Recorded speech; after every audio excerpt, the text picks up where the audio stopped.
Introduction to Communication. Medical practitioners and social care workers need to be able to send and share information efficiently.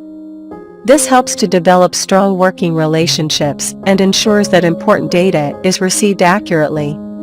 For this, and many other reasons, the act of communication is absolutely vital when developing interpersonal skills in the line of healthcare and welfare. This does not simply mean that someone needs to pronounce their words clearly. It also means that workers must be prepared to listen closely to others and express themselves in precise and understandable ways. Healthcare and social care workers will need to listen attentively to patients in clinics and hospitals, people who regularly visit and use medical or social services facilities, service users, relatives or partners of patients and service users, other professionals and practitioners, doctors, therapists, nurses, etc. Understanding communication. By sheer definition, the act of communication is simply the way in which messages are sent and received. However, effective communication can only happen when there is coordination and a mutual understanding is established. This is a skill learned during infancy and childhood, mostly to ensure that primal needs are met satisfactorily. Babies cry and wail purely because they have no other way to communicate with their parents or other adults. It is an impulsive action that they soon learn brings attention to their requirements. This will quickly become accompanied by expressive movements. A baby will typically tuck up their legs if they have a stomach pain, and will wave their arms and legs if they urgently need attention. It's instinctual and very effective. All parents will know from the expression on a baby's face and their body language as to whether they are content or irritated by something. Babies are amazingly good at expressing emotions merely weeks after being born, which is due to the fact that their lives may literally depend on this form of communication. They will also quickly adapt to expressing not only a need for attention, but also displaying emotions and responses to events. It is often taken for granted, but this is a very complex skill being learnt rapidly and naturally. Verbal communication. Parents take great delight in the burbling and cooing noises that babies constantly emit. These are definitive attempts by them to talk with adults, and they will often focus on an individual to emulate their sounds and attempt to directly converse with them. This is scientifically known as pre-language, where the baby is using their muscles and vocal cords in preparation for speaking words in the coming months. Typical vocalization is achieved by coordinating muscles and breathing in the facial area. It requires complex interactions between the tongue, lips, teeth, and larynx, voice box.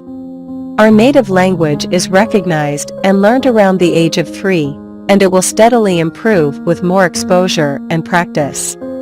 This connection with language will also be mirrored by writing and reading in the same format.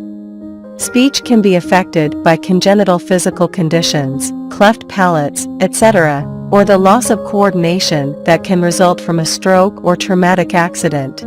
Society will often automatically compartmentalize communication with the practice of speech and think of vocalization as being the vital element. However, a significant part of communication is actually nonverbal. Nonverbal communication. Nonverbal communication is also commonly known as body language, and will involve many. The needs of a patient are always the most important aspect of healthcare and welfare, which can extend to communication methods. Any form of contact or touching can be easily misconstrued, especially if a patient is from a different culture or has a strict belief system. Some religions and communities may frown upon any form of intergender contact outside of marriage, no matter the intentions or purpose of it. In comparison, particularly in the UK, close contact between men and women in the form of hugs or handshakes is widely accepted and non-intrusive. Touching is an integral part of healthcare and welfare work, whether it is for cleanliness, treatment, or physical support. Service users will often require this assistance, but the correct protocol means that consent and understanding is achieved prior to an activity. Ask the service user what they need and explain that you'll need to make physical contact to assist them. For instance, a statement such as this would be appropriate and establish the situation. Do you need help getting to your room, Mr. Smith? I'm just going to put my arm around your shoulder to steady you, and we can walk together. Is that all right with you?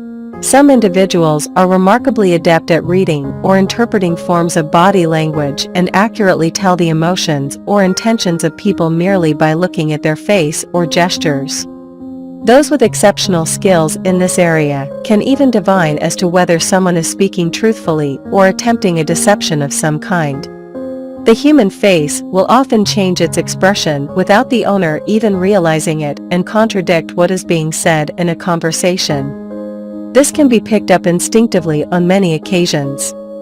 For instance, most people can tell when a smile is genuine or when it has been forced, with the genuine emotions often extending to the eyes and other parts of the body.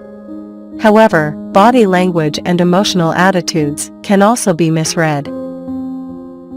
A person who seems aloof and antisocial may be actually extremely shy and nervous about social interaction. In cases such as this, the expression "put yourself in someone else's shoes" is extremely valid. Thinking about the circumstances and potential feelings of a person can change a situation and make someone feel more able to engage with others. For a person that feels shy, a genuine smile will work wonders in breaking moments of awkward silence or lapsed conversation. To make a smile genuine in its warmth, the remembrance of a happy event or even a joke will often be enough to accomplish this. As you feel instinctively happier and more comfortable, the smile will come naturally and place everyone more at ease. A simple touch or handshake can also aid social interactions. But contact should be appropriate, respectful, and never overly intimate. This can be a delicate balance to maintain at emotional events or incidents where acquaintances become upset. The natural urge for most people when confronted by a crying individual, especially when they are known to you, is to hug or comfort them. But if the person is not a close friend or relation, this could be seen as inappropriate, even embarrassing or awkward. Some people have strict personal boundaries, and so even a close friend might not appreciate a public show of affection towards them.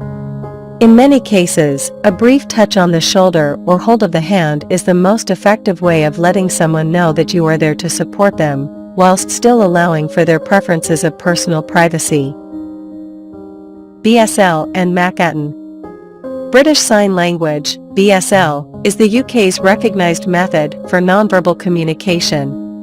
Primarily associated with individuals that have severe hearing impairments, it uses a uniform series of movements of the hands and head to make up a specialized language system. Most deaf people are taught how to use it, and those who regularly communicate with them will also invariably train to use it. Some hearing-impaired individuals will use lip reading as a primary or supplementary way to communicate with others. Macatan is another form of a signing language system and recognized internationally. It uses signs and pictures, often in combination with speech and gestures. Pictures or images represent specific words, such as home or hello, and are designed to be recognizable whilst supporting the written word and the spoken word. It is often aimed at helping children and adults with learning or communicative difficulties, and can be frequently seen being used on young children's TV programs on UK channels. It is also used to help foster families overcome language barriers, and in many other appropriate schemes. As communication is seen as a key part of building relationships, it plays a big part in many familial and objects of reference, as well as typical social interactions. A patient may often use familiar objects to cope with external influences, and these are known as objects of reference. For example, a child may have a cuddly toy or a blanket that they hug when they feel insecure or frightened. If this toy/blanket accompanies them to a hospital or unfamiliar building, they are less likely to become scared or intimidated by their surroundings. The object connects them with their home and also their parents or guardians. Even the smell of the object will be comforting to them. These objects of reference can provide useful information about what is important to a patient or client. Carers can therefore use these clues to engage with a person, bring back memories, and encourage service users to interact with them directly.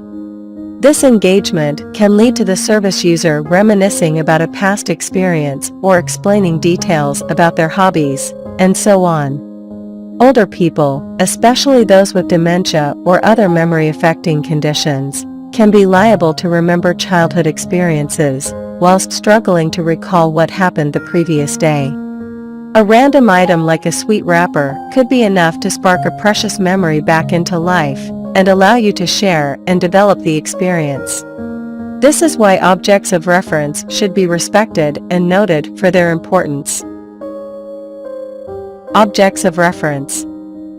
A patient may often use familiar objects to cope with external influences, and these are known as objects of reference.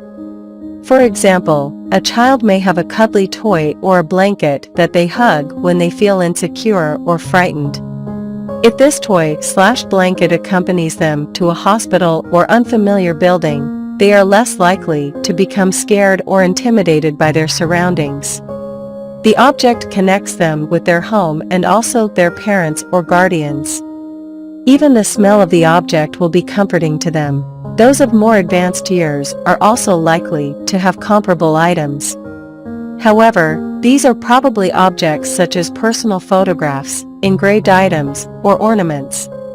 They are usually important reminders of people and events from their past, inspiring memories that they hold dear.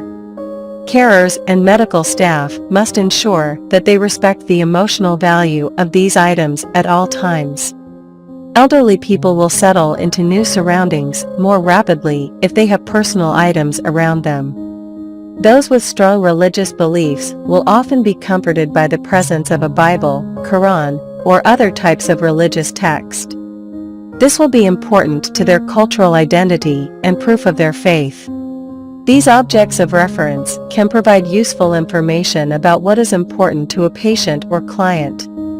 Carers can therefore use these clues to engage with a person, bring back memories, and encourage service users to interact with them directly. This engagement can lead to the service user reminiscing about a past experience or explaining details about their hobbies, and so on. Older people, especially those with dementia or other memory-affecting conditions, can be liable to remember childhood experiences whilst struggling to recall what happened the previous day. A random item like a sweet wrapper could be enough to spark a precious memory back into life and allow you to share and develop the experience. This is why objects of reference should be respected and noted for their importance. Technological aids. Technology has advanced in countless ways during the last few decades, and this is especially true for forms of communication and online media. The evolution of the internet has allowed people of all ages to communicate across vast distances and in real time. Emailing has replaced letter writing to a large extent, and blogs or social media platforms have superseded diaries and telephone calls.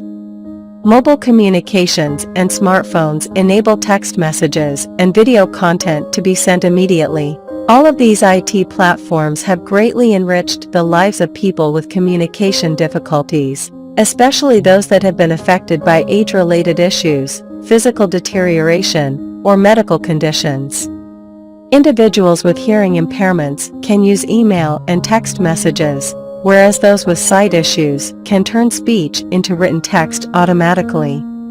Technology that is operated by voice commands or limited movements can also transform the lives of those that are severely physically disabled. Braille has been in use for nearly 200 years, but is still an effective form of communication for the blind.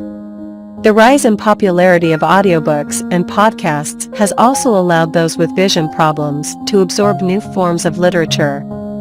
Historical icons such as Stephen Hawking, Helen Keller, and Louis Braille have also raised awareness of these forms of communication and contributed to these advancements. Context.